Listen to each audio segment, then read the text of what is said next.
This is Sports Talk with Steve Jones, a Seven Mountains Media production, your daily talk show with the voice of Penn State football and men's basketball, featuring interviews with special guests. Now, here is your host, Mr. Steve Jones. Steve, what's going on this week? It's a pretty boring week, right? I'm trying to think. Today's all right. Saints, Texans, I think, ended the NFL preseason. That's the real big news, of course, this week. Nothing else really happening. Not a lot going on. I don't even think that was big in New Orleans or Houston. No, it was not. But, yeah, obviously it's the opening week. And we'll have some guests on. We know that Oregon and Washington will be eventually in the Big Ten a year from now. So let's get to know a little bit about them. The respective play-by-play voices of the two teams are going to join us on the show. It looks like maybe tomorrow. Tony Knott from Los Angeles on all of how this came down and where we're headed with the sports. And Tony Caridi, the play-by-play voice of West Virginia football, will join us on Wednesday on the show. Okay. Some nice, fun, special guests. Breaking down, of course, getting ready for the West Virginia matchup, which takes place this Saturday. Well, Football's back. I mean, he should be on. I did his podcast and his talk show. Any sane person would come on. So he sort of owes me. No, I'm just kidding. Yeah. And I want to give Tony a lot of credit, props. Mm-hmm. There are certain people in this business that end up being legendary. And Jack Fleming, who did West Virginia football and basketball for years and was the voice of the Steelers for years, and also the Chicago Bulls in the NBA. But when you hear the play-by-play of Franco Harris's Immaculate Reception, it's caught out of the air. That's Jack Fleming. Mm-hmm. Well, Jack did West Virginia for decades. And it is rare when you have a legend of that magnitude replaced by another guy who then puts together a legendary career, and that's what Tony Caridi has done. He will be with us on the show coming up on Wednesday, as you referred to, West Virginia Wednesday. I don't know what you're going to do for Delaware because there are no days of the week that start with D. We'll find something, Steve. We'll find something. But alongside that, I'm sure you'll call it Delaware Day. Delaware Day, yeah. We'll have a little fun with it. And, of course, the game is going on this Saturday as a fun thing. If anyone wants to follow along with the game on social media, if they can't get on the radio, which I don't know how they wouldn't be able to, because who doesn't want to hear the person sitting across from me talking, you can tune in to our social media, our Twitter and Facebook, Sports7MM. We'll have live coverage. I'll be the one covering the game on there. Right. And that'll be quite a fun time for us, I think. My first ever Penn State game, fun fact. I know. I've been here for over a year. I've not gone to a game. So now I'll see what it's like to not be in a dome for a football game. Wow. Bright orange dome. You'd be amazed at what it's like to look out and see the stars. So you? No, no. I'm just like I'm kind of like the walls and the ceiling. Mm-hmm, mm-hmm. The stars will be on the field and in the sky. Oh yeah, fireworks, and of course some good football play. Now, as well. Do they ever fire fireworks inside the dome? They have not. They do fire smoke machines quite a lot. That is the whole thing. Is the student section is right around where the tunnel is, where they run out. Yeah, I've done it there. Yeah, so they run out right there. The smoke machine's going up. It's going crazy. Students get nuts. They have not shot fireworks off. We have shot like the thing with all the powder in it, like they do for the whiteout, like the white powder with bright orange. So you love doing that later with laundry. Love having to wash out the weird orangey stuff from your hair. You got to go shower, and it's on your clothing everywhere. It makes life really fun. Oh, boy. Ugh. Yep. It's just as you would imagine it, Steve. So. Yeah, I got to give credit. It is. It sounds as bad as I thought it would be. All right. So. Mm-hmm. Oh, yeah. All right. Been a lot of talk in the off season, but now it's like you have to prepare every week for the final exam of the week. So you go through all the preparation, preseason prep, a lot of talk, preseason prep, a lot of talk. But the proof is always in the pudding at the end. So there's been a lot of talk. This team has, I'll say this, they have not even remotely acted tight because of expectations. In fact, you wouldn't really know about expectations around them or individual players. Because and sometimes you can see it like, what are they so tight for? Just go play. No, they haven't been like that. They've been 180 of that. It doesn't mean have they made mistakes? Sure. I mean, you're not going to make mistakes over 4 weeks? Hey, it's a perfect camp. Nobody made a mistake. But they haven't let it wear on them. They go to the next play. And that's been great. Now you find out how good you really are. And you then take it step by step. I know that James does the 1-0 thing, right? And of course, some people get like, oh, come on. Again, fans can do the oh, come on justifiably all they want because they're looking at what, this game is a big one, that game's a big one. When you do his job, and when you're doing the job that the people are doing on the field, you can't sit there and go, oh, boy, I can't wait for that big one. Right? Meanwhile, right? What was that line it was the original Rocky movie. Apollo Creed is the heavyweight champion of the world. Rocky is that unknown. He's going to give him a chance to fight in America's bicentennial. And they get out there, and after a couple of rounds, and Bo Burton looks at him and says, guess what? He says, he doesn't think it's a show. He thinks it's a fight. Right? Yeah. And Creed looks at him like he says, he doesn't think this is a damn show. He thinks it's a fight.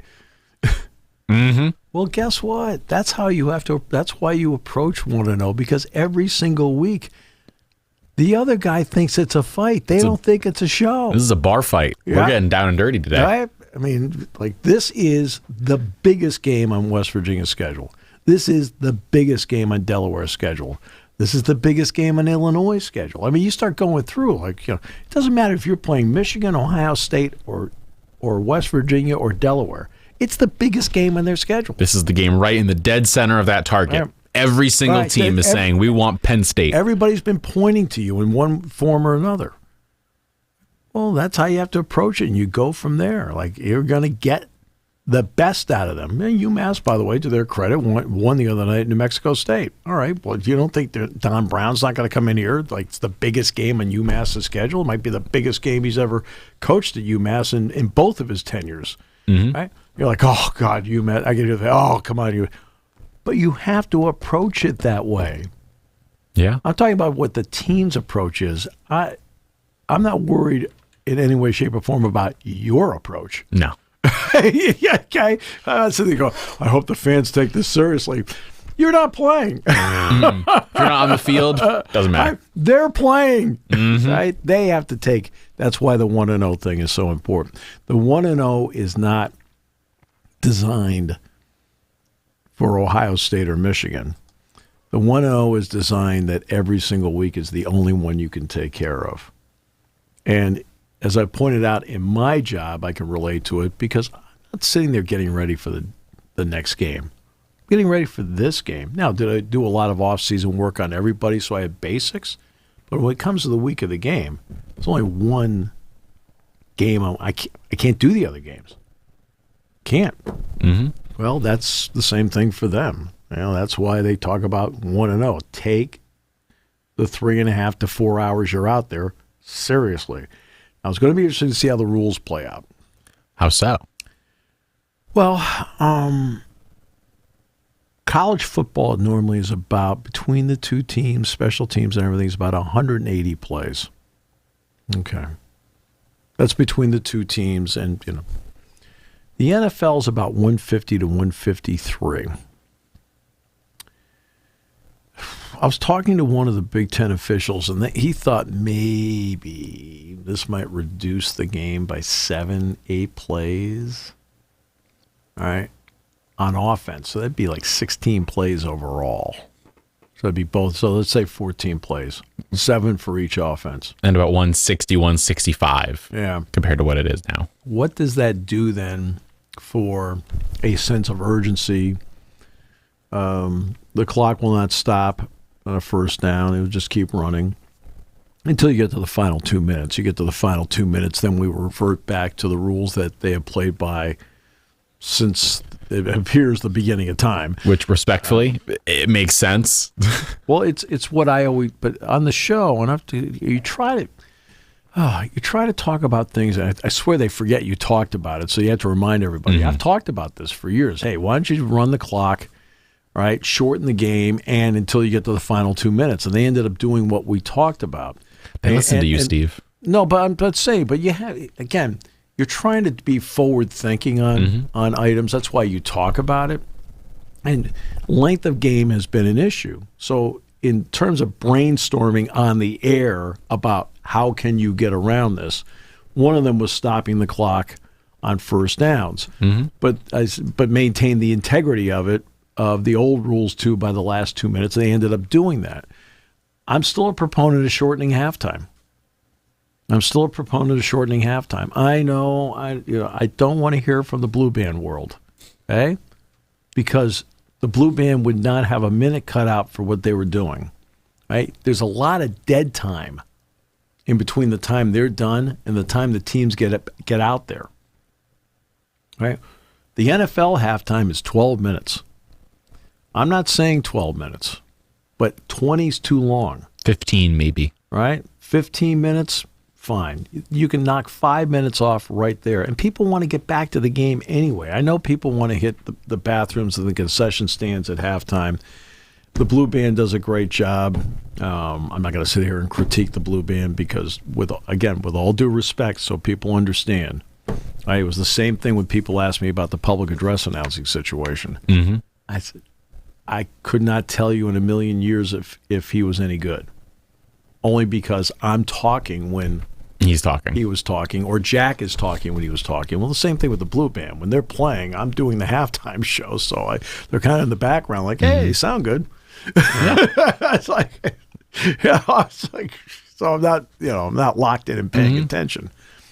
But it would not cut out what they're doing but it would knock 5 minutes off. This is the exact same discussion point baseball went through this past couple of seasons, is the idea of shortening games, because we enjoy the length games are in terms of total time. The total time of games, I'm cool to keep it the way it is. Yep. But it's the fact of this spot here or there. With baseball, it was a pitch clock. It was, you can knock out 30 minutes of game just by doing that and changing the rules of, you got to have a minimum of 3 batters. Because you saw it with the Rays, where they would bring in every reliever every game.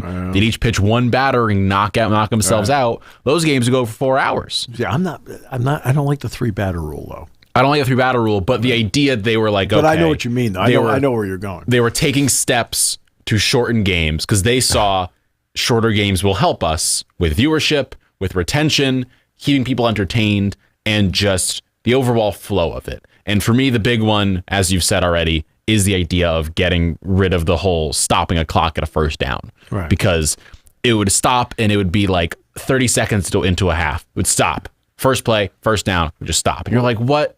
Why are you doing that? Well, here's the balance of that. People are asking me, they throw the ball so much more now. Mm-hmm. That may as well. Right? Incompletions are stopping the clock. Right, so that's been the issue, is the amount of throwing now and the number of incompletions. I'll never forget Thanksgiving Day, 1992, at Old Pitt Stadium, and Alex Van Pelt throwing 73 times, and he had like 30 some odd incompletions in the game. I mean, he was right around 50%, and the game went 4 hours. You're sitting there like going, man, this thing's, and Penn State's winning the game big. It's not even a contest.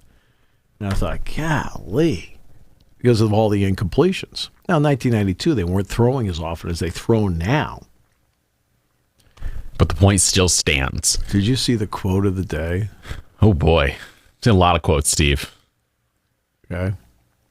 Brandon Lowe from Tampa Bay Rays. I did see this. There was a fight between the Yankees and the Rays. Mm-hmm. His quote was, quote, "It's a last place team against a team that's in contention. Not worth our time. We need each game. They're not really in each game." Oh. You know, Oh. it is what it is.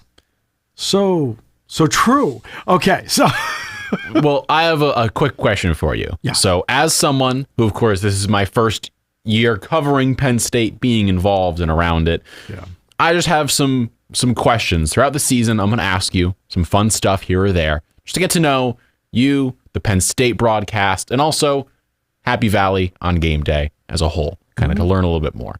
Yeah. So, of course, we're kind of in the lead up to this first game. It's the pregame to the pregame. Mm-hmm. So we're kind of ways away from it. Yep. Do you have any pregame rituals you are a part of? You do anything you're like, oh, I got to put the sock on, left foot, right pant leg, left pant leg, anything along those lines? You, maybe Jack, Scott, Raj, anyone else?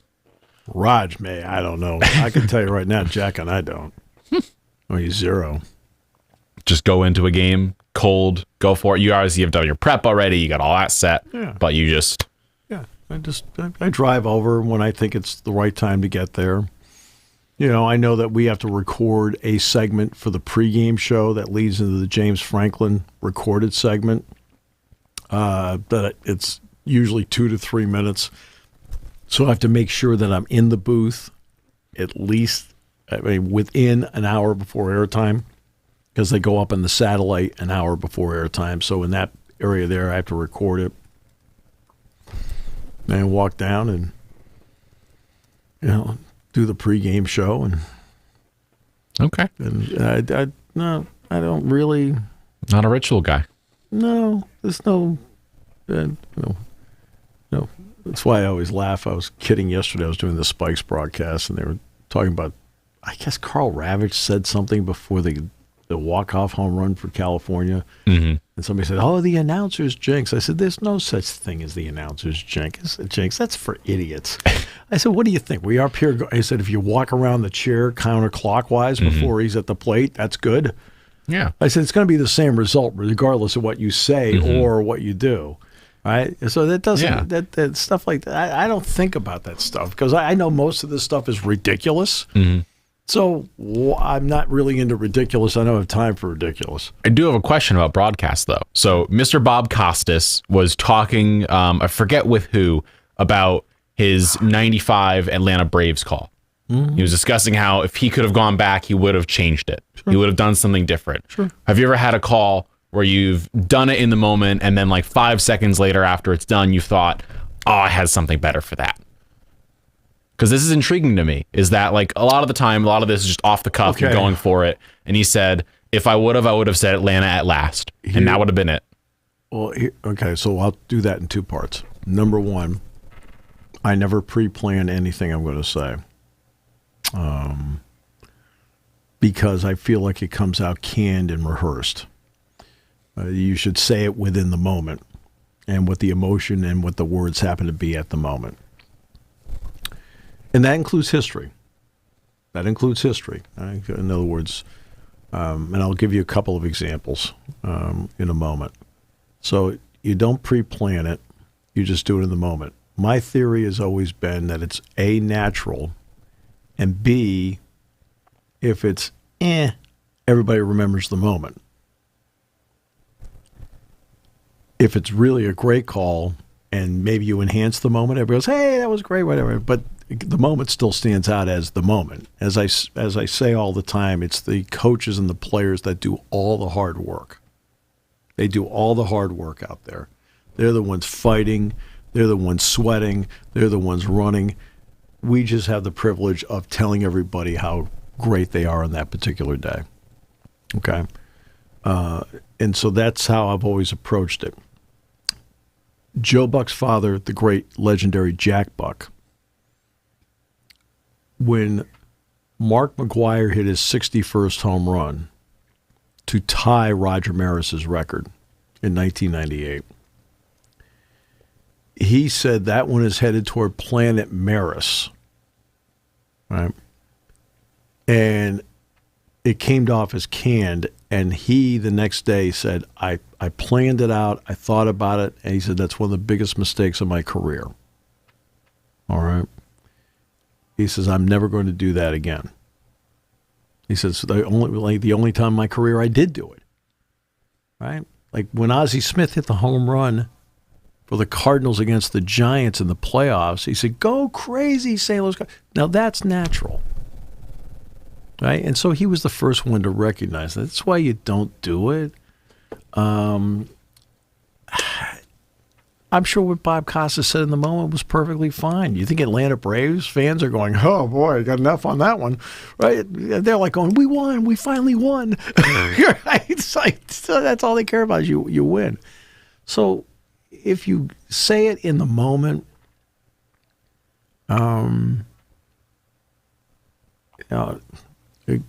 where you don't think about it, examples like when Larry Johnson got to 2,000 yards. Well, he got to the end zone, and I said 2K for LJ. Right? Seemed like the cool thing to say, especially because we were coming off Y2K. It was 2002. So 2K, because we always called him LJ. So 2K for LJ. Right? But I didn't think about it. When he got to the end zone, if you listen to it, there's a slight hesitation. I'm like, hey, 2K for LJ. Yeah, it's about how it happened. Remember, he went into the game needing 264 yards to get to 2,000. No one thinks you're going to get that. So are you sitting there thinking, I wonder what I'm going to say when he gets there? Well, he got 279 yards in the first half. Are you planning that out? No. What, you don't think any player can just casually get 200 yards on a given half of football? Right. When Joe won his 400th, I don't know what possessed me to say this, but they threw him up on their shoulders when he won his 400th. And I looked down and I said, you know what? You'll never see this again. One man, one school, 400 wins. But I just said it. And it turns out they're like, hey, that's cool. I'm like, okay, great. I got one right. And that's how you look at it. You know, I've never felt the need to come up with the clever whatever. It's like whatever the emotion matches in the moment. Like I said, if it's really enhances it, that's cool. And if it doesn't, everybody goes, what a great moment. So, okay. Just I was thinking about that because I'm very simple. You're a simple guy. No, simple but tastes. and I meant that, but I mean that as like you're not trying to overdo yourself. Yeah, I don't think there's a need to. I think people know what the emotion is. I mean, there are people that I was interviewed last week, and I was asked, "Is it true that if people listen to you, they know right away who's winning and losing?"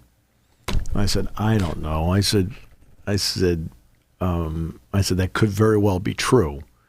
I said that's up to somebody listening to know right away. I said, but if somebody on the other team does something great, I always tell everybody that guy is doing something great. Yeah. John Diebler hits 10 threes for Ohio State against Penn State in the Jordan Center.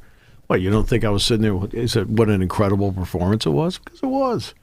You know? I mean, Corum and Edwards had great games running last year. Mm-hmm. But you sit there and go, he's at the 50, the 40. Damn it. What are we supposed to do? Say that? No. You know, your job is to announce it. All right? And if somebody is doing something great on the field, you're going to highlight it. Post-mortem, okay, you know, what happened on that play? And the Jack will explain why. I'll ask him some questions maybe, or it's slip in a comment of my own. But that's after the play. Yeah. During the play, your job is to call the play. Where's the ball? What's the down and distance? Which direction are they going in? You know, if you have some time, what's the formation they're in? You know, the personnel on the field of the particular. That's why people listening have a better idea. Can they picture the game by the words you're using? That's the standard. It is. That I go by. And there's no need to use flowery language or anything like that. You try to, you know, keep it like to the point and keep it as direct as possible. Yeah. And this is always something that's really intrigued me. Of course, I feel like I'm a fan saying this out loud. That I'm someone who, of course, like went to broadcasting school, grew up near ESPN. So like broadcasters have been a part of my life forever. Sure, and you were around one of the best. And Matt Park was outstanding. Matt Park, amazing. Yep. And for me, especially like growing up, I remember there's one call that always sticks with me, and it wasn't even a call. It was 2005, Mike Tirico, Superdome for the Steve Gleason blocked punt, and Tirico just stopped talking. He shut up. Yes. He just didn't say anything for a full 3 minutes and let the Superdome crowd just go ballistic. And in all the classes I took in Syracuse, some people say, oh, got to get like really creative, have your own twist on things, and like have your own catchphrases and all these things. And I'm like, no, sometimes the simple stuff is like, that's what people care about most. For me, I can remember watching that game and thinking like, I was just paying attention to what was going on. I wasn't thinking about what the broadcaster said. I was thinking about what he did in terms of Tirico just let the crowd take over. And it was, I mean, a special day, a special call. Mike is a terrific broadcaster, and one-to-one on a personal basis, I like Mike a lot. On a personal basis, one-to-one, always have. My college roommate, Dave Bullard, worked with Mike when Mike was in Syracuse, so that's when I got to know him. That's how far back. And TV is different than radio. So when I have done TV, I did a Big Ten Network game where a player from Minnesota hit a game-winning shot on the last play. And I also did one where it was actually a Penn State women's soccer game where they won the Big Ten title in overtime. The key for you at that point when you're broadcasting, because it's television, is that you are taught to lay out and let the pictures and the emotion of the moment take over. And that's what Mike did for 3 minutes. He laid out, and he let the pictures do all the talking at that point.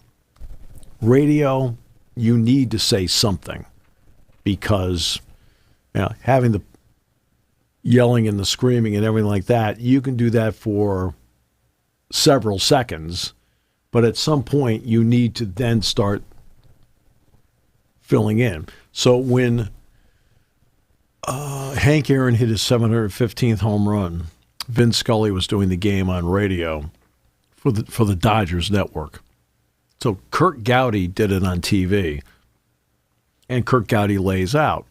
Well, you listen to Vin Scully's call, and as he's circling the bases, talking about what it meant for Hank Aaron to be cheered with a standing ovation for his great accomplishment in the South, right, in 1973.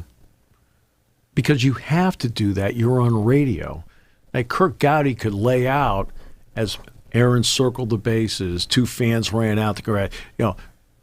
What was it, Ron Say and Bill Russell shaking his hand at second base as he went around. And that all, you could picture that. So TV has to have a dramatically different approach, and it's that layout approach as opposed to radio where, you can let the crowd absorb a little bit.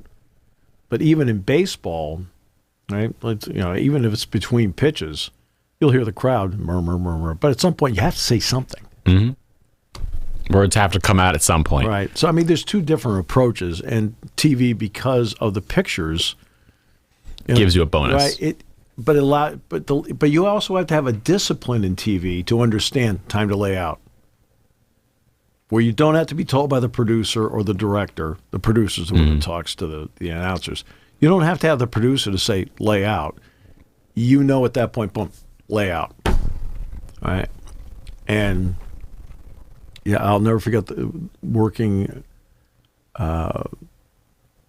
with, I talked about a couple moments where I had to lay out, and each time the producer said nothing to me and came up to me later. He says, I knew I didn't have to say anything to it. He says, that was great. Right? In terms of now doing nothing is great because that matches the moment. And of course, you're with an analyst and you kind of put your hand on the analyst like, hey, don't say anything. Yeah. They don't quite have the experience you have usually. So of course. But that was just something that intrigued me, was Costas mentioning his calls And then looking back at Tirico's things and kind of think about that a little bit because you're not going to be perfect as a what you call. I mean, no one's perfect. No, there's no perfect. You're not going to be. It's just, but you also can't let it like drip on your forehead, for goodness sakes. Oh yeah. And say, oh, I should have done this, should have done that. It was like, oh God, woulda, coulda, shoulda. Yeah, he was asked a question, Costas, like, is there any call you've ever regretted? And he said, if I were to pick one, it would be this one, where like, I wish I'd said it a little differently. Am I happy with my call? Yes. But if it was going to be like the perfect thing, that's the only change he would have made. But speaking of... That's fine. Yeah. And speaking of changes, though, a change in the season is here because, of course, football is officially back. We've mentioned that already. The two games that of note that happened already, I want to ask you about a little bit. So USC, I think, dismantled San Jose State's defense, 56-28. Caleb Williams, 4 touchdowns, 278 yards. Good game. They have an electric freshman that made amazing big touchdown catch, ran a kickoff back for a touchdown. Really good player. And then the other one is Notre Dame, similarly, I think, dismantling Navy, 42-3. Sam Hartman, former Wake Forest quarterback, 42, 4 touchdowns, 251 yards. What are your thoughts, at least so far, on these two teams? These are two teams that are pretty darn good. So far, I mean, one game in the context of an opening game, we'll start with Notre Dame. Sam Hartman is a quarterback that in the game looked like he had 110 career touchdown passes. Hey, it doesn't mean he's going to have great games left and right, but he also is not going to be flustered by having people flying around him. He has so much experience. And it showed. I thought Jared Parker, former Penn State wide receiver coach, Jared did a good game, called a good game. They ran a lot of that quick game stuff to the outside. He had a good running game, so the play action fake worked.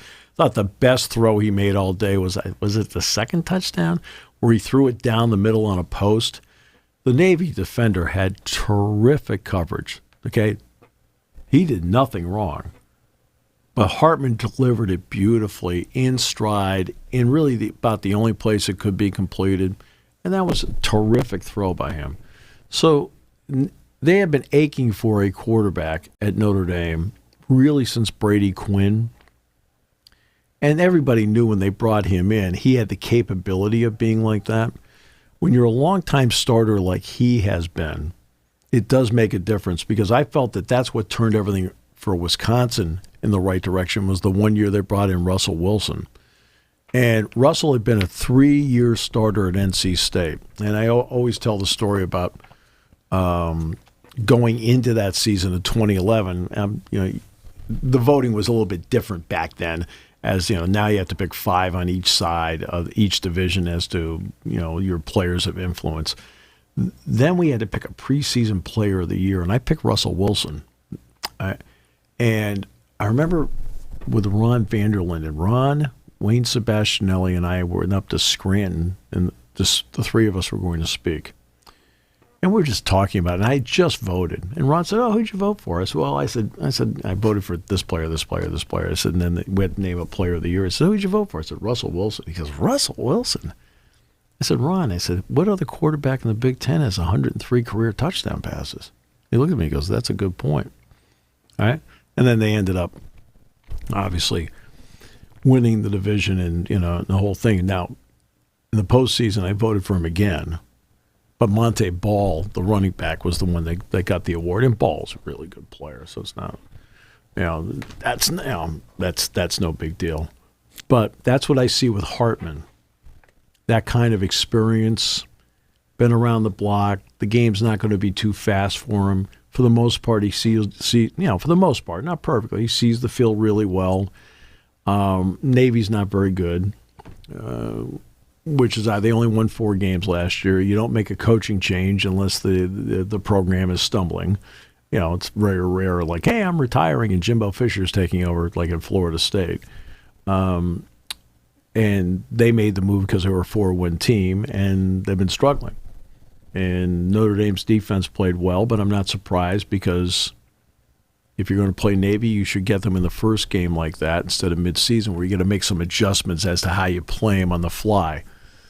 So that wasn't a surprise all the way through. Hartman will get bigger tests.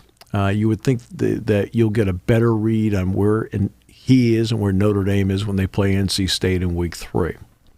USC offensively did, but the other part about Notre Dame, they ran the ball really well. Yeah. I mean, all 3 of their running backs ran the ball well. Was it Audric Estime? Yes. 16 carries, 95 yards, 1 touchdown. Yeah. Strong performance. He scored the first touchdown of the season, as a matter of fact. And all the offensive lineman is a good player. I mean, really good player on that right side of their offensive line. USC, Williams does what Williams does. I liked him at Oklahoma. Liked him last year at USC when he won the Heisman Trophy. Terrific player. They've got more speed now at wideout. It shows. They have a good running game. But again, the same problem continues to creep up with them where they've got to stop this pattern of making the opposing team's offense look good.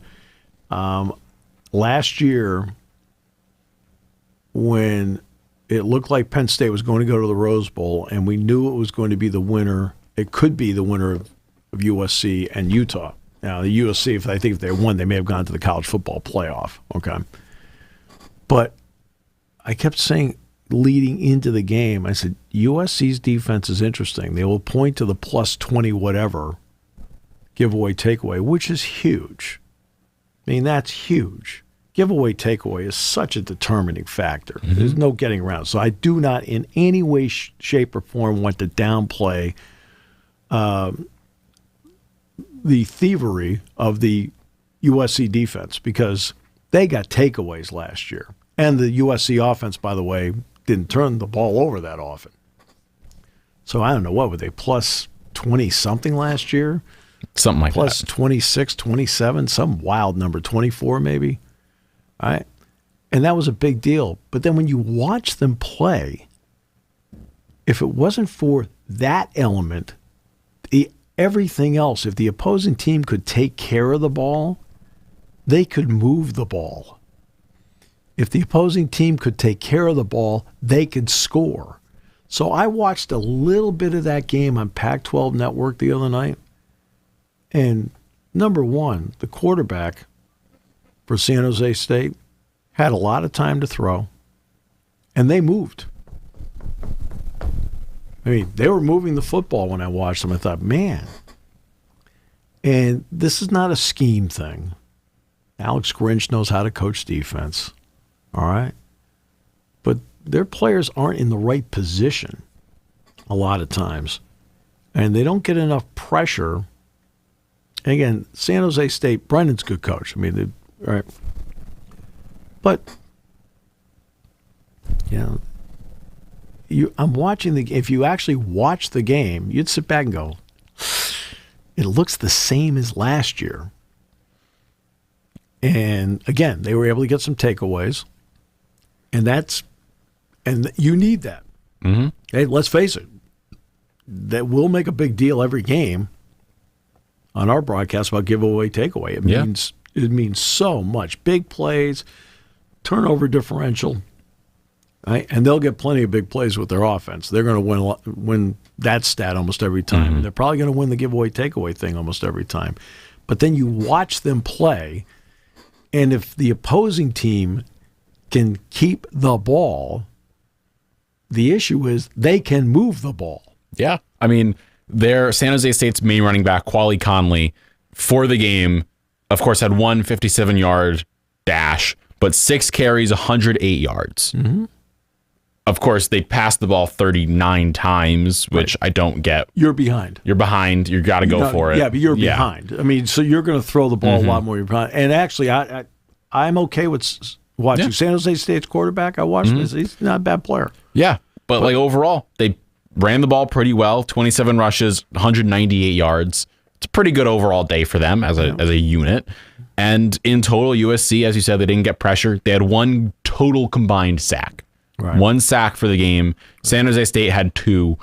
That's not great. It's not ideal.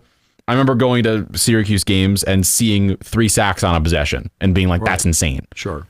So you need to get at least a couple, one would think. Again, a sack is pretty darn good. At any point in time, it stops the possession, pushes them back, makes them think more, makes them do more. Part of it is also the style of play. If a team is like, quick game, you're not going to get sacks. Mm-hmm. Okay? And I've seen that, obviously play out against Penn State over the years where some teams is just their whole thing is Purdue used to be like that. Purdue used to be quick game. You just pop it out. We'll run 8 flanker screens in a game. Okay. Well, how many sacks are you going to get with that one? Right? You're not. But San Jose State didn't do that. Like I said, I watched part of the game, and he'd take it and he'd go back, and there was one time I saw him flushed out and he had to throw the thing away. But most of the time when I watched him, he had time to do things. Right? Time to pick out people. Now, there was the one time he got flushed out, they ran a wheel route. He is wide open. Mm-hmm. I mean, holy mackerel. I mean, and because he was running to his right, what kills is that you can tell that's the primary play. Like USC totally lost the guy.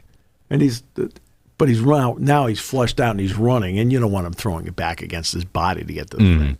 But if you released it sooner, they're going to get a touchdown out of the play. It's stuff like that which USC needs to correct. Mm-hmm.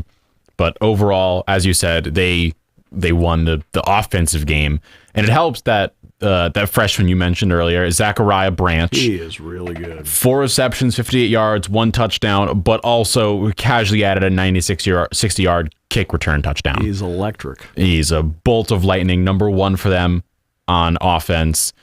Taj Washington, their senior receiver, also had a good game. Good 2 receptions, 85 yards, including 1 76-yard touchdown. Yep. Not half bad. It's a good start to the season. They got the win they needed. Get off to a start. You're the prohibitive favorite. Mm-hmm. I mean, he's the favorite for the Heisman, all of it. But you're the prohibitive favorite in the game. All right, you did the expected. You won. So now it's up to the coaching staff. Are we seeing the same things on defense we saw last year? How do we correct it? You now have a game under your belt. And because it's college football, you don't have a preseason game. You don't have a preseason scrimmage against an opponent. So there's nothing there to sit there and really evaluate as to how it works in real time until you play the opener. That's why when we get back here on Tuesday next week, I'll probably start out, regardless of what we see on Saturday night, I'll probably start the show with, in the context of an opening game. How was it? Well, that's Notre Dame in the context of an opening game. USC in the context of an opening game. And that's all you have to go by right now. Yeah. Is that. That's why you'll hear college coaches, they'll go, it's just coach speak. Well, it's not coach speak. They talk about making your greatest improvement between game 1 and game 2. Why? Because now I actually have a game against somebody to look at. To then sit down, evaluate, and sit down with my team and saying, okay, got to be better there, like that. Got to be better there, nope, like that. Right? Need to tweak that a little bit. Boy, I really thought that play might work. We may have to toss that thing out. Yeah. Maybe we'll try it someplace else down the road, but right now we're not really ready to run it. You can tell by how we ran it in the game. And those are all things that you don't know until you play somebody else, right? That's why, like college basketball, for example, you play the scrimmage I refer to as the double secret probation scrimmage. Yeah, where like nobody's invited in, right? And then, you watch it, and they'll play those. They'll play those exhibition games, like Syracuse always played like Lemoyne, and they'd always go on this random trip, some random place, and they'd play, and it was good. They're not going to play Lemoyne now. They're Division I. No, they are not. They are Division I, but I know what you mean. So college basketball, usually you get 2 of those scrimmages in now. That's really the direction most people are going, not a preseason game, but 2 of the scrimmages. At that point, you've got to feel against somebody else as to what combinations might work together, what plays are smoother than others. And what works but doesn't. Right? Defensively, how are we in rotations? How are we in terms of combinations on the floor? Those 5 work well together. This 5 doesn't work well together. then you start the season, you do that. So there's not that like game 1 to game 2. The college football is the only sport that has no preseason against anybody. You just jump right in and go. Yeah. So it's going to be intriguing to see how they do. And their next 3 games are Nevada, Stanford, Arizona State for USC. And speaking of Arizona State, this was something that happened this weekend, was they have a self-imposed 1-year playoff ban. And this comes after there's the look into the recruiting of Herm Edwards and what he did and his practices when he was there. So I'm intrigued to hear your thoughts on this. Arizona State powerhouse school over in the Pac-4. What are your feelings? It's funny because I was talking with Tony Caridi this morning. We're kidding around. He says, "Steve, can you believe?" He says, "We got to go to Arizona now." And so when I was doing his podcast this morning, I said, "What a thrill for you to go on the road and play a game in the Eastern Time Zone," because until they added Cincinnati and UCF, they were the only Eastern Time Zone team in the Big 12. It is, what are they? It's a postseason ban, so no bowl game. It's a self-imposed bowl ban for this season, a 1-year bowl ban. They're acknowledging the severity of the evidence in the ongoing investigation. I don't know why the camera decided to turn away from me, by the way. Currently, it is facing my hand, and you can see the screen. Well, there we go, Steve. But it's a 1-year ban amid investigation into the tenure of Herm Edwards, who coached them for, 3 games last season after a loss to Eastern Michigan. And this came because there was allegations of repeated and gratuitous recruiting violations within the program's best players. Well, look, let's start with this. They're in transition right now. Yep. All right. Would playing in a bowl game benefit them if they got there? Yeah, because you get the extra practice time. All right. How realistic is it that they get to a bowl game? That they would be bowl eligible? I mean, it's. I think with Arizona State, it might be a little bit less than 50-50 in this particular year. So what are they sacrificing? Especially when they're in transition. Now, you can transition easier now with transfers. You know, Penn State's about to play West Virginia. They brought in 14 transfers. All right? I mean, they have tried to do everything they can to remake the team. Okay? And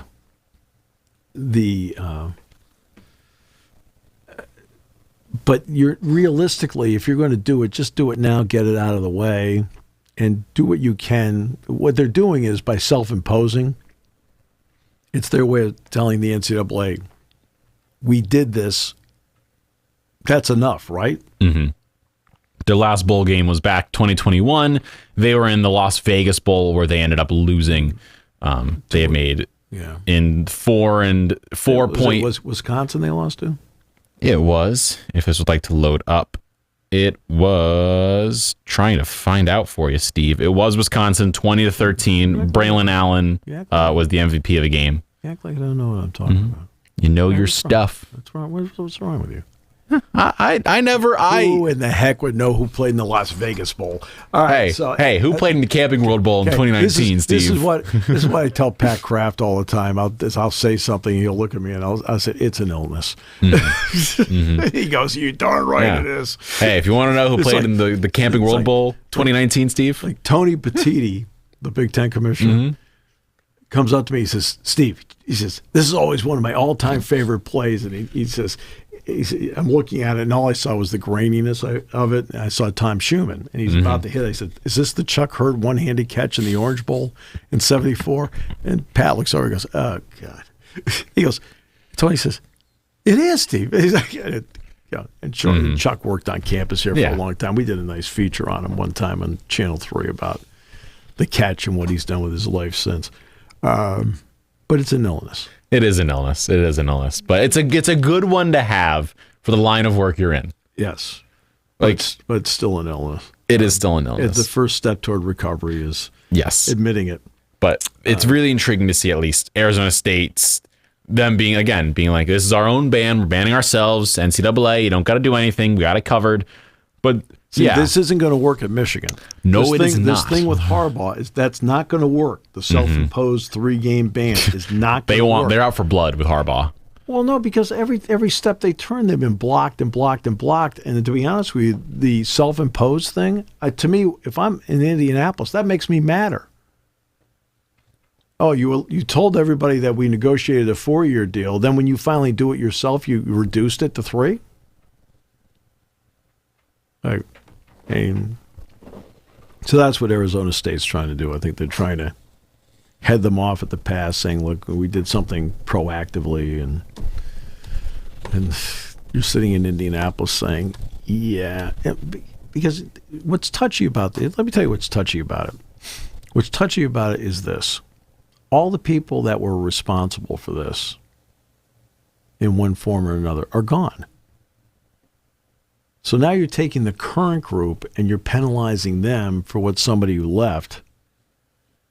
And I'm not big on penalizing. First of all, the stupidity of like, we're going to strip you of wins. Like, look, we all watch the games. Knock it off, okay? The stupidity of stripping of wins and a bowl ban and things like that. I'm big on, okay, you broke the rules as a player, you're suspended. You broke the rules as a coach, ding, ding, okay? Show cause, you're suspended. Right? Yeah, no, it's go after the people responsible. Leave the people that had nothing to do with it alone. Okay? What did they do wrong? Mm-hmm. What did the current Arizona State team do wrong to get a bowl ban? Nothing. What did the current coaching staff do there? And I don't know what the makeup of their staff is, if there are any holdovers or anything like that. All right. But what did they do? Nothing. So why should they be paying for your sins over here?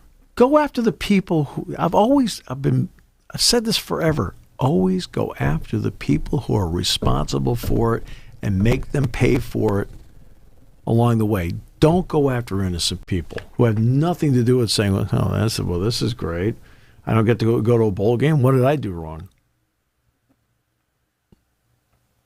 It's a little ridiculous, Steve. Well, that's why I've been big on show cause, right? And